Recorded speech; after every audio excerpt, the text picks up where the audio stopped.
Hi అండి, ఈరోజు అయితే మనం పుట్నాల పప్పుతో లడ్డూలు చేసుకుందామండి. చాలా బాగుంటాయి. ఇది అంతరించిపోతున్న వంటకం. ఇంట్లోనే ఈజీగా ఎలా చేసుకోవాలో చూసేద్దాము. నా చిన్నతనంలో కిరాణా కొట్టుల దగ్గర కొనుక్కొని చాలా ఇష్టంగా తినేదాన్నండి ఈ ఉండలు. అయితే ఇప్పుడు ఇంట్లోనే చేస్తున్నాను. మీరు ఈజీగా ఎలా చేయాలో ఈ వీడియోలో చూసేయండి, చూసి నేర్చుకోండి. మనకి పుట్నాల పప్పు, బెల్లము, నెయ్యి, యాలకుల పొడి ఉంటే చాలు, ఇంకేం అవసరం లేదు. 5 నిమిషాల్లో చేసేసుకోవచ్చు. ఇప్పుడు ప్రాసెస్ చూసేద్దాం రండి. ఇప్పుడు పుట్నాల పప్పును అయితే కొలుచుకుందామండి.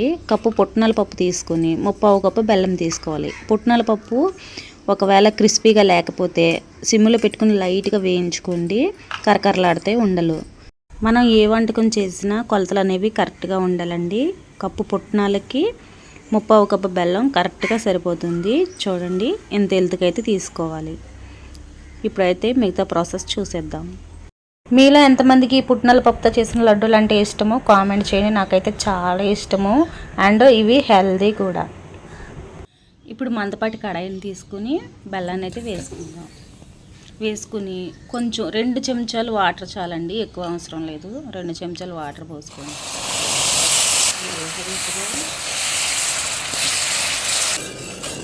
చూడండి, బెల్లం ఇలా కరిగించుకోవాలి. కరిగించుకుని మనం ముద్రపాకం పట్టుకోవాలి.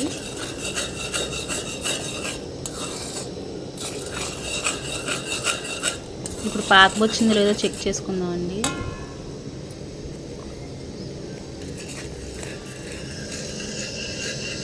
పాకం అయితే రాలేదు. ఇప్పుడు పాకం చెక్ చేసుకుందామండి. వాటర్లో డ్రాప్ వేసుకున్నాక 1 సెకండ్ అలా ఉంచి అప్పుడు మనం పాకం చెక్ చేసుకుంటే కరెక్ట్గా వస్తుంది. మనకి ఇలా ఉండపాకం రావాలి, అప్పుడే కరెక్ట్గా వచ్చినట్టు. ఇలా గోళీలాగా ఫామ్ అవ్వాలి. చూడండి, ఇలా వస్తే మనకి కరెక్ట్ పాకం వచ్చేసిందండి. ప్లేట్కి వేసి కొడితే టంగ్ మనాలి, అప్పుడు కరెక్ట్ పాకం వచ్చినట్టు. ఇప్పుడు స్టవ్ ఆఫ్ చేసేసుకుని ఇందులో 1 స్పూను యాలకుల పొడి వేసుకుని మిక్స్ చేసుకున్నాక, అలాగే 1 స్పూను నెయ్యి వేసుకుని మిక్స్ చేసుకుని అప్పుడు పుట్నాలు వేసుకోవాలి. వేసుకోండి. నెయ్యి వేసుకుని ఒకసారి మిక్స్ చేసుకుని అప్పుడు పుట్నాలు పోసుకుందాం. ఇప్పుడు మనం కొలిచి పెట్టుకున్న కప్పు పుట్నాలు పోసేసుకుందాం. పోసుకుని అంతా మిక్స్ చేసుకోవాలి. ప్లేట్కి నెయ్యి రాసుకుని ఉండల కింద చుట్టుకుందామండి. అంతా ఇలా మిక్స్ చేసుకోవాలి. ఇలా మిక్స్ చేసుకున్నాక ఇప్పుడు ఉండల కింద చుట్టుకుందాం. ఇప్పుడు చేతికి నెయ్యి అప్లై చేసుకుని ఉండల కింద చుట్టుకుందాము. గోరువెచ్చగా ఉన్నప్పుడు కాకుండా కొంచెం వేడిగా మీదే చుట్టుకోవాలి ఉండలు. చూడండి, ఇలా ఉండల కింద అన్నీ చుట్టుకుందాం.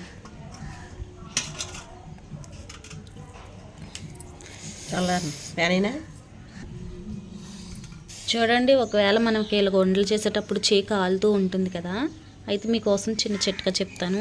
ఇలా మెజరింగ్ కప్పులో నెయ్యి రాసుకుని ఉండని తీసుకుని జస్ట్ ఇలా అంటే మనకి ఉండ అయిపోతుంది. చూడండి, ఇలా కూడా చేయొచ్చు.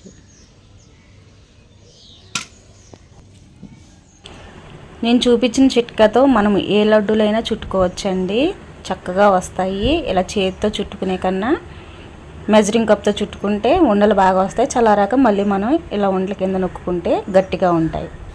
లాస్ట్కి వచ్చేసరికి ఇలా సెట్ అయినప్పుడు కొంచెం గ్యాస్ మీద వేడి చూపుకుని మళ్ళీ ఉండ కింద చుట్టుకోవడమే.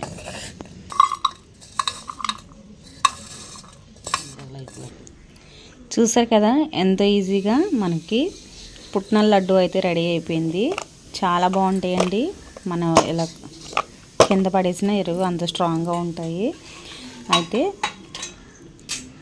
ఇవి ఏ సైజులో అయినా చేసుకోవచ్చు. చిన్న సైజులో చేసుకోవచ్చు, పెద్ద సైజులో చేసుకోవచ్చు, మన ఇష్టము. నేనైతే పెద్దగాను చేశాను, చిన్నగాను చేశాను.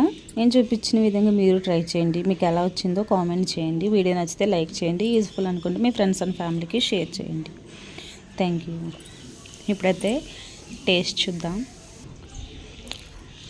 టేస్ట్ అయితే చాలా బాగున్నాయండి.